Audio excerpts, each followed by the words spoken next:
दिगंबरा दिगंबरा श्रीपाद वल्लभ दिगंबरा.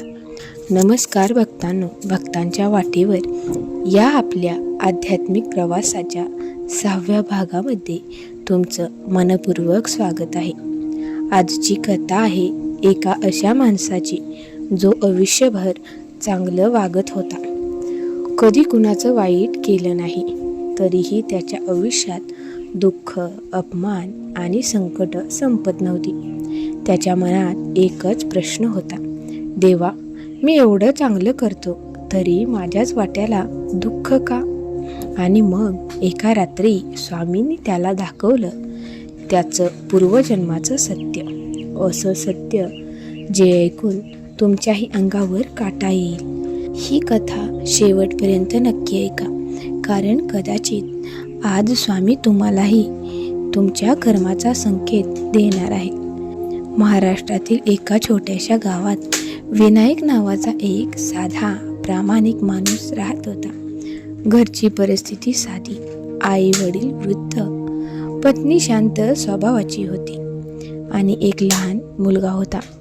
विनायक रोज मंदिरात जायचा, स्वामींचं नामस्मरण करायचा, गरिबांना मदत करायचा, पण तरीही त्याच्या आयुष्यात सुख नव्हतं. कधी नोकरी जायची, कधी पैसे अडकायचे, कधी आजारपण, तर कधी अपमान. गावातील लोक म्हणायचे, हा इतका भक्त आहे तरी याच्यावरचं संकट का येतात? हे ऐकून विनायकचं मन तुटायचं. एक दिवस तो स्वामींच्या फोटोसमोर बसला आणि रडत म्हणाला, स्वामी, मी कुणाचं वाईट केलं नाही, मग माझ्यावरच एवढं दुःख का? माझं नशीब एवढं खराब का? त्या रात्री त्याला झोप लागली आणि अचानक त्याच्या स्वप्नात तेजस्वी प्रकाश दिसू लागला. समोर स्वामी समर्थ उभे होते. विनायक थरथरू लागला. स्वामी शांत आवाजात म्हणाले, विनायक, तू या जन्मात चांगला आहेस, पण प्रत्येक दुःखाचं कारण हा जन्म नसतो. हे ऐकून विनायक चकित झाला. स्वामी म्हणाले, चल, आज तुला तुझा पूर्वजन्म दाखवतो. क्षणात वातावरण बदललं. विनायकला एक मोठं जुनं गाव दिसलं.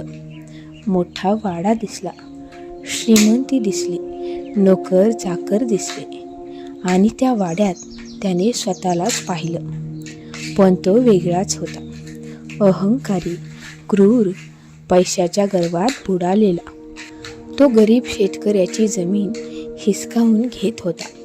एका वृद्ध माणसाने त्याच्या पाया पडून विनंती केली, साहेब, ही जमीन घेऊ नका, माझी मुलं उपाशी मरतील. पण पूर्वजन्मातील विनायक हसत म्हणाला, मला काही फरक पडत नाही. हे पाहून आजचा विनायक हादरला.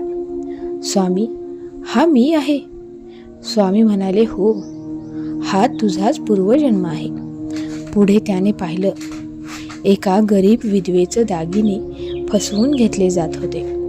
एका कामगाराला अन्यायाने मारहाण केली जात होती आणि त्या सगळ्याचं कारण होता तो स्वतः.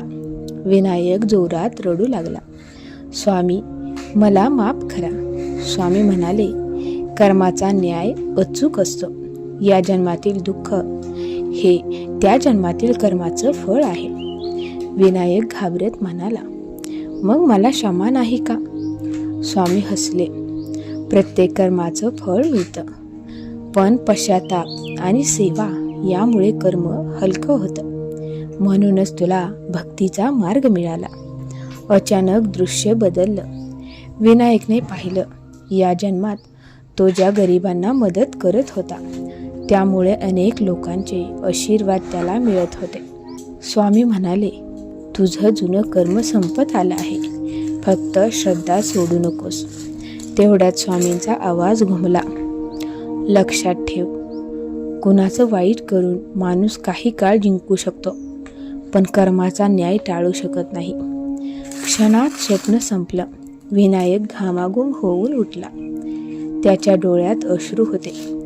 दुसऱ्या दिवसापासून त्याच्यात बदल झाला.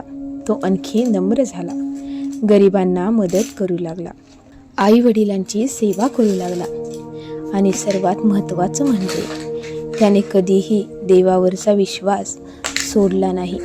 काही महिन्यांनी त्याला चांगली नोकरी मिळाली, घरात सुख येऊ लागलं, मुलाचं शिक्षण सुधारलं आणि एक दिवस त्याने स्वामींच्या मंदिरात उभं राहून डोळे बंद केले. त्याच्या कानात पुन्हा तोच आवाज आला, विनायक जे पेरतो तेच उगवतं.